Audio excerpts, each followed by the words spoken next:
Madame, vous savez qu'autour de tous les chefs d'État africains, de tous les pays du monde d'ailleurs, il y a des cabinets de conseil. Il vous appartient d'interroger tous ces conseillers des chefs d'État africains.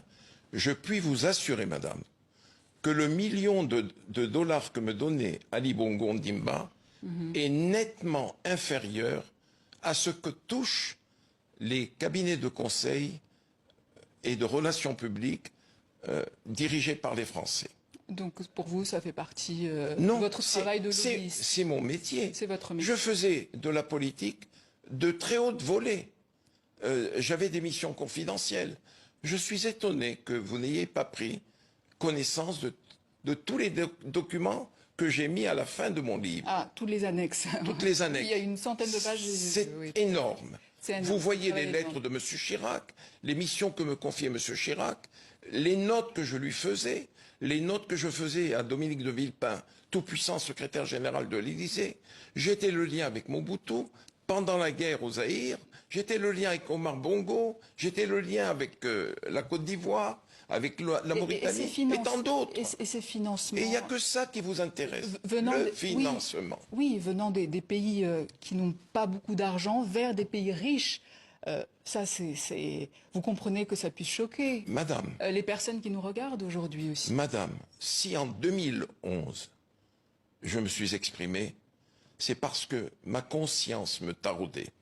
Parce que, comme m'appelait Bongo, Omar Bongo Ondimba, il me dit, fiston, tu es mon nègre blanc.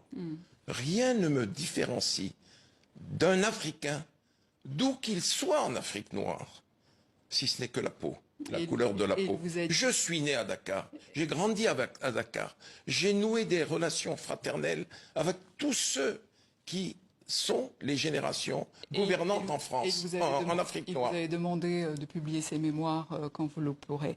Depuis la CPI où Laurent Gbagbo purge sa peine, il dit « C'était en 2001, Villepin et Bourgi me demandent de cracher au bassinet pour l'élection de 2002 en France. C'était le prix à payer pour avoir la paix, une tranquillité que Paris n'a pas respectée depuis, et par deux fois. » Oui.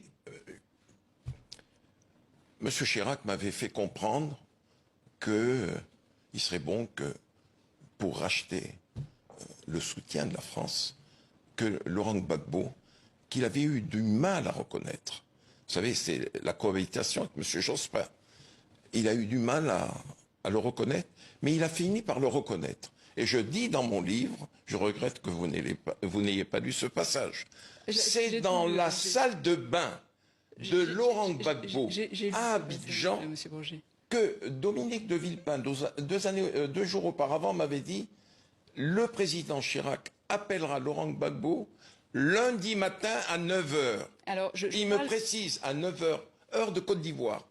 Et je me trouvais chez Laurent à 8h30. Il va dans la salle de bain et c'est là que le coup de fil arrive sur mon portable. Et je dis à Laurent, le président Chirac veut te parler. Et c'est dans la salle de bain qu'a eu lieu la reconnaissance de Laurent Gbagbo par la France. Je parle de 2002. Chirac a refusé de venir au secours de Gbagbo, qui redoutait l'offensive des rebelles de Guillaume Soro. Et lors de la crise ivoirienne 2010-2011, entre Ouattara et Gbagbo, chacun revendiquait la victoire. Sarkozy vous demande de soumettre sa proposition à Gbagbo, en échange de quoi Gbagbo devait quitter le pouvoir. Gbagbo refuse et il vous dit qu'il n'est plus votre ami. Sarkozy répond dès demain, je le vitrifie. La suite, on la connaît évidemment. Qu'est-ce que ça vous fait, qu'est-ce que ça vous a fait de voir les images tourner en boucle à travers le monde d'un Laurent Gbagbo en Marseille avec son épouse Simone? Madame, j'en ai beaucoup souffert. Oui. Je puis vous dire.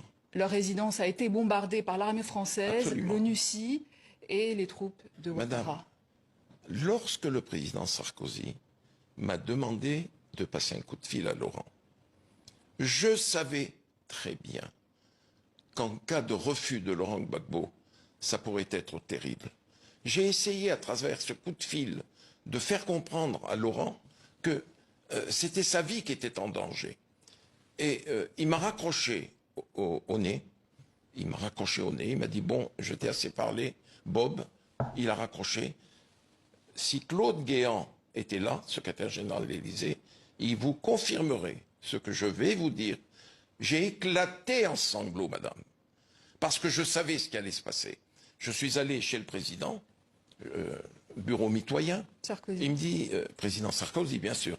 Il me dit alors, qu'est-ce qu'il a dit ton ami Gbagbo?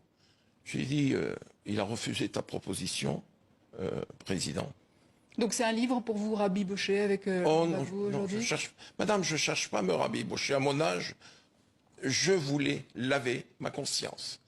Ce sentiment de culpabilité m'habite depuis la chute de Laurent, parce que je l'ai vécu. J'ai essayé d'attirer son attention. Il y a eu un événement. J'ai voulu, moi, empêcher Laurent Gbagbo de venir à Marcoussis pour les accords de Marcoussis. J'ai eu Eugène Alou, son homme de confiance, directeur du protocole, à mon cabinet. Je lui ai dit, Eugène, Laurent est encore à Abidjan. J'ai assisté à des réunions avec Dominique, avec le président. Attention, il ne faut pas que Laurent vienne. Interrogez Eugène Alou, il vous confirmera ce que je dis. Je lui ai dit, appelle-le en langue. Dis-lui en langue de ne pas venir. Laurent lui a dit, tu dis à Robert que je viens. Le courage m'habite, je viens. Et c'est là que Dominique de Villepin, Marcoussis, lui dit, je vais te tordre le bras.